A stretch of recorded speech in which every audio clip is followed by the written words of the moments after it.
2020년 7월 22일 아침 6시 40분입니다.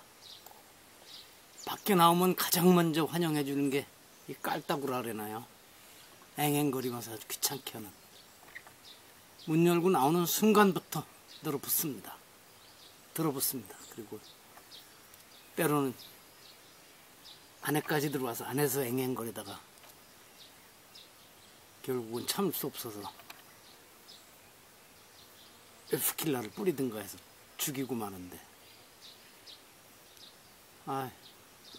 암만 벌레도 죽이고 싶은 애가 없는데 자꾸만 이렇게 하면 얘들은 왜 이럴까?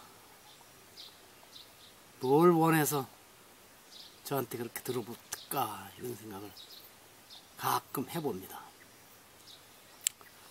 오늘은 이따가 10시 13분 차로 용문역에서 무궁화 5일차 타고 서울 가서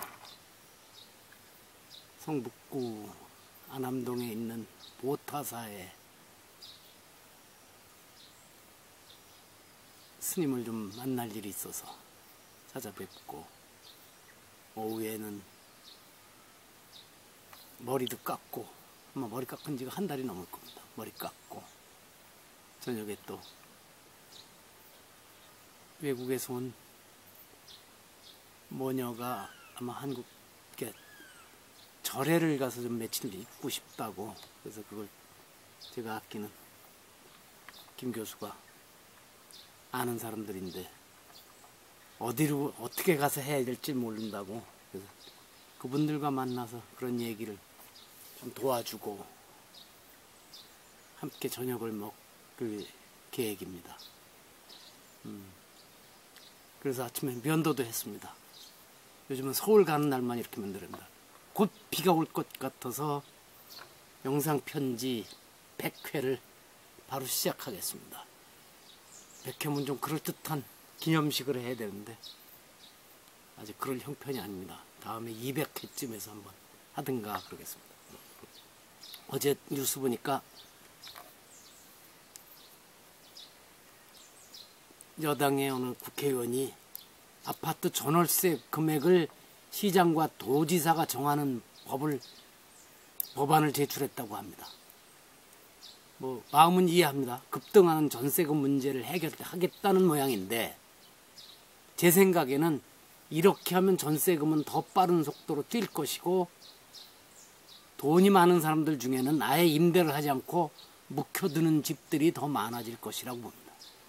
그렇게 되면 임대하지 않고 비워두는 집을 상대로 엄벌하는 법을 또 만들 것인가. 하긴 여야당을 비롯해서 우리나라 정치권 인사들이 언제 그 다음 단계까지 내다보는 리가 없죠. 근데 이러다가는 정부에서 결혼 상대자도 정해주겠다는 법안을 제출하는 건 아닌지, 아니면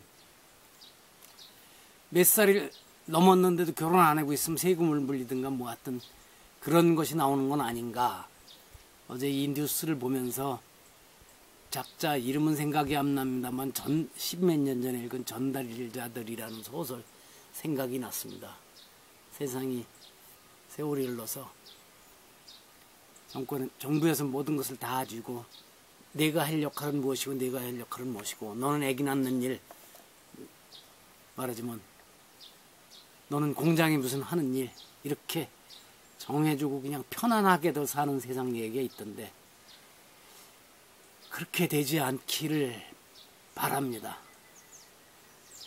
아마 전월세 이런 법안이 통과되지도 않겠지만 이번에 법안을 제출하는 사람들도 통과될 것을 기대하고 내지는 않았으리라고 봅니다. 내가 진보야 하는 척하는 거 아닌가 하는 그런 생각을 합니다. 만약에 이 법안이 통과되면은 그동안 임대 사업을 많이 해오던 사람들 중에는 나 몇 년 견딜 수 있다. 그리고 아예 임대를 다 거두어 드릴 가능성이 있죠.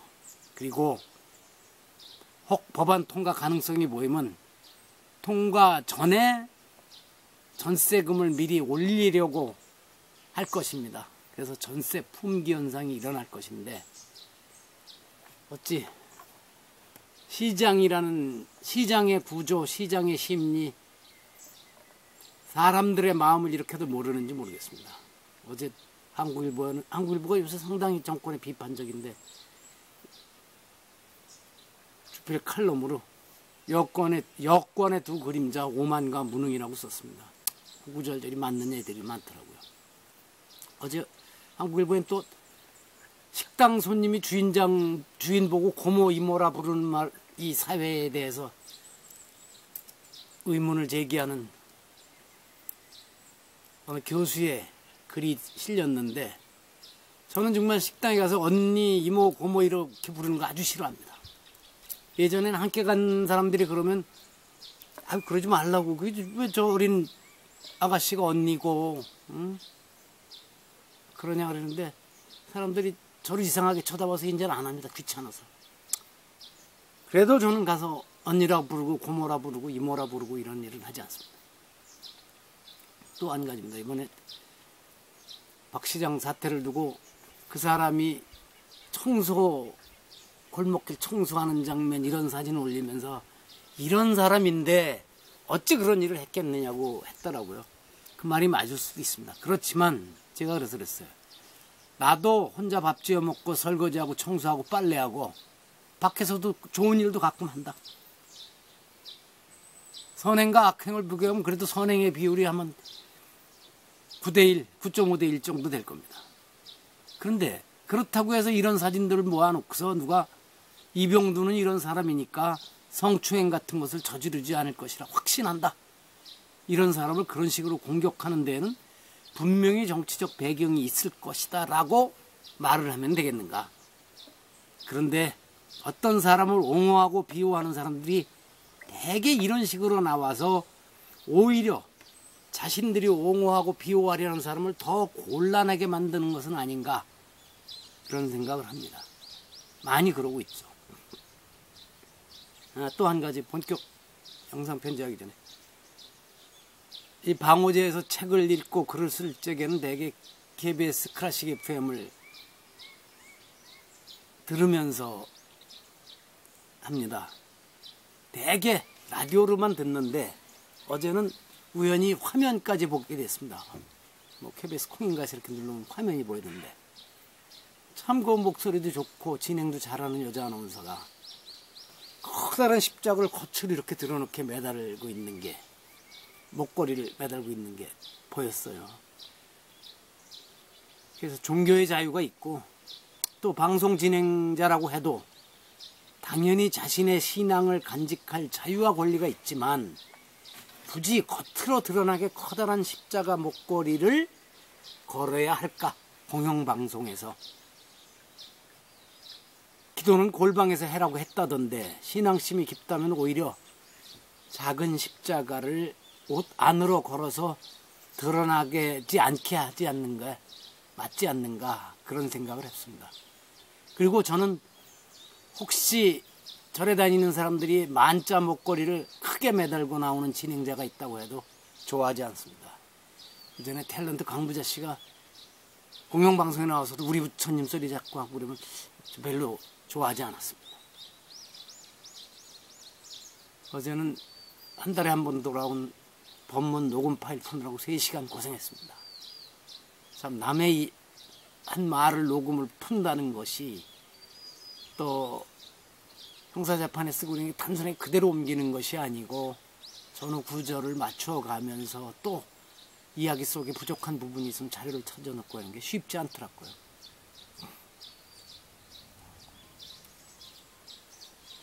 그리고 마지막으로 여러 차례 페이스북 등에도 얘기했는데 지난 2년 사이에 저와 멀어진 사람이 꽤 여럿이 있습니다. 물론 수자타, 그 다음에 어머니, 둘째 형님은 세상을 떠나가면서 안타까움을 저에게 남겨주었지만 그래도 어쩔 수 없는 헤어짐으로 여길 수가 있습니다. 그런데 제가 아끼는 사람들, 아끼던 사람들, 그것도 오랫동안 관심과 사랑을 나름대로 쏟아붓기도 하고 그냥 지켜보면서 좋아하던 저보다 나이가 아래인 사람들이 꽤 많이 저를 멀리하게 되었습니다. 그 이유는 여러 가지가 있겠지만 특히 작년 겨울에 조국과 윤미향 사태, 또 최근엔 박원순 사태를 겪으면서 저 우리 편이 아니네, 그래서 멀어진 사람들, 또 아니면 저하고 아주 불편한 사람들과 그 사람과의 관계 때문에 멀어진 이들도 있습니다. 물론 제 쪽에서 먼저 멀리한 경우도 몇 명은 있습니다. 처음에는 서운하고 내가 저 사람을 얼마나 아꼈는데 하며 그래서 섭섭한 마음이 들기도 했는데 이제는 모두 그러려니 합니다. 떠날 사람은 이번이 아니더라도 언제인간 떠나게 되어 있을 테니까 하고 말입니다. 근데 저는 그래도 그렇게 되면 몇 달 동안 서운하고 섭섭한 느낌을 가슴속에 담아두며 아파했지만 그 사람들은 그냥 편안한 마음으로 나를 버렸을 것 같습니다. 이게 그들과 저와의 차이일 것입니다. 그런데 저는 그렇게 끊고서 아주 포기해버린 인간에 대해서는 아예 존재를 잊어버립니다. 혹 우연히 만나게 되더라도 그냥 돌뿌리나 풀 한 폭이 만난 듯 무심하게 여깁니다. 하긴 제가 그렇게 단호한 점 때문에 그래서 더 인간관계를 끊는 일에 조심할지도 모릅니다. 자, 그렇고 오늘은 영상편지 100번째 패배를 잊지 말아야 이랬습니다. 준비한 것은 어제에 이어서 순자 의병편에 나오는 얘기입니다. 군사 문제를 논의함, 의논할 적 있죠. 무급승이 망패. 무가 뒤까지 다 걸리는 거죠. 그런 일이 없어야 한다. 하지 말아라. 급승. 급하게 승리를 서두르느라 이 망패. 혹시 과거에 패했을 경우나 앞으로 혹시 패배할지도 모른다는 사실을 잊으면 안 된다. 승리에만 급급해서 패배를 잊어서는 안 된다. 오라시대스가 오직 이기는 일에만 정신을 쏟아 패했을 경우의 일을 잊어서는 안 된다. 전쟁의 수습을 잘못한다면 모처럼 승리하더라도 아무는 효과를 거둘 수 없다. 그래서 2015년 9월 1일 제가 그랬습니다. 전쟁에 나가는 장수들도 그렇지만 정치인들이 흔히 이 부분을 놓친다. 그러다 자신을 망치고 집안도 망치고 자신이 속한 정당도 망친다. 그랬습니다. 그래서 제가 어제 거기다 한마디 더 붙였습니다. 결국 나라를 망치게 되는 것은 물론이다. 나폴레옹이 유럽 전역을 석권하고 러시아를 들어갈 때 그렇고 나폴레옹에 이어서 130여 년 뒤에 히틀러가 또 그랬죠. 프랑스를 점령하고 거의 전 유럽 대륙을 파죽지세로 몰아붙이면서 일대게 승리를 서두르느라 혹시 패할지도 모른다는 데 대한 대비가 전혀 없었죠. 옛날에 이승만 초대 대통령이 그랬다든가요. 김일성이 그랬다든가요. 점심은 어디 가서 먹고 서울 가서 먹고 저녁은 어디 가서 먹는다고 이랬다는데 히틀러도 그랬던 모양입니다. 그러니까 러시아 소련을 공격해 들어가면서도 그 겨울까지 가지 않고 겨울 이전에 러시아 땅이 추워지기 전에 전쟁을 마무리 지을 것으로 예상하고 연료나 군인들의 의복 등을 전투복 등을 비롯해서 겨울 준비를 하나도 하지 않았었다고 하죠. 딱 이 말에 맞죠. 급승하느라 망패한 겁니다.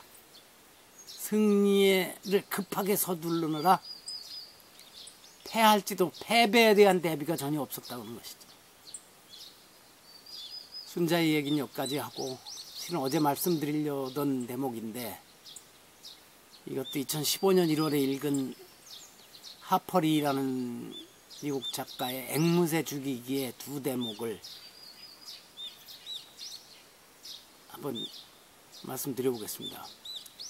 거기에 보면 그 주인공, 누구 특정한 주인공이라고 그랬고, 변호사가 딸과 대화를 주고받는데, 그 변호사는 어느 흑인이 억울하게 살인죄를 뒤집어씌고 있는 것을 무료 변론에 나서면서 그 사람을 살려내려고 애를 씁니다. 그러니까 어느 날 딸이 아버지에게 묻고 거기에 대해서 아버지가 대답합니다. 딸이 묻습니다. 아빠, 우리가 이길까요? 아니. 그렇다면 왜? 아버지의 대답입니다. 수백 년 동안 졌다고 해서 시작하기도 전에 이기려는 노력도 하지 말아야 할 까닭은 없으니까. 예. 미리 포기하지 말아야죠.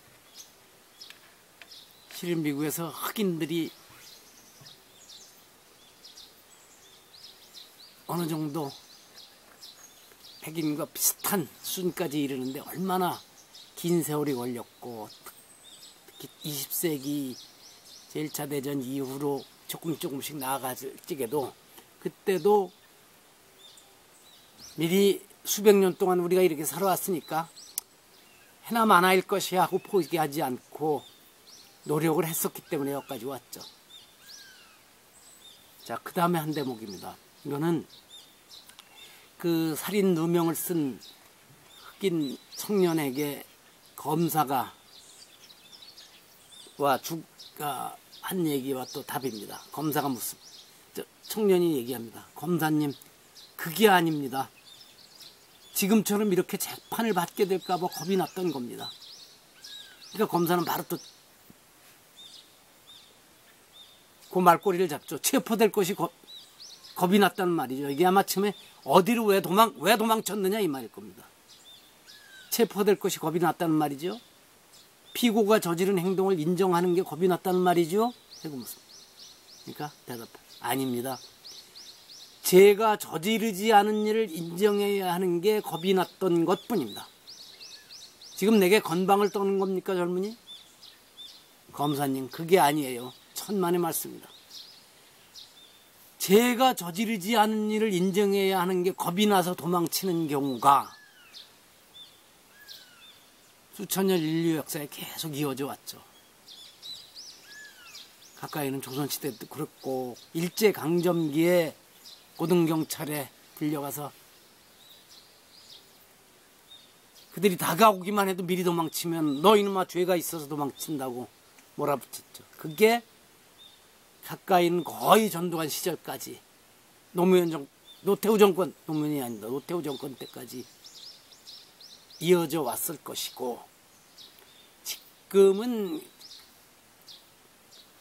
그런 사례가 많지는 하지만 아직도 있을 것이라고 저는 봅니다. 이런 사람들이 경찰이나 정보기관원이 다가오면 도망치고 싶어 하죠. 잘못이 없었어도 그런 경우가 많았죠. 자, 저지르지 않은 일을 인정할 수밖에 없는 세상, 그런 세상이 예토이겠죠. 정토에 반대된 예토일 겁니다. 지금도 이래고 벌어지고 있죠. 그래서 특정 어느 쪽에서는 그걸 모든 것을 검찰 때문이라고 그러고, 어느 쪽은 또 그 검찰을 휘어봐 잡으려고 하는 정치권이 그렇게 계속 해온 것이라고 하고, 뭐 여러 가지 있습니다만 하여튼 그렇습니다. 저지르지 않은 일은, 자기가 저지르지 않은 일은 분명히 아니라고 할 수 있고, 그것 때문에 고문을 받거나 다른 불이익을 받지 않는 세상이 점점 현실화돼 가는 것 같아서 그것만으로도 다행이라고 여깁니다. 어쨌든 영상편지 100회 축하떡 하나 없이 노래도 한 곡 부른다 그러다가 그것도 안 하고 이렇게 마치겠습니다. 여기서 마칩니다.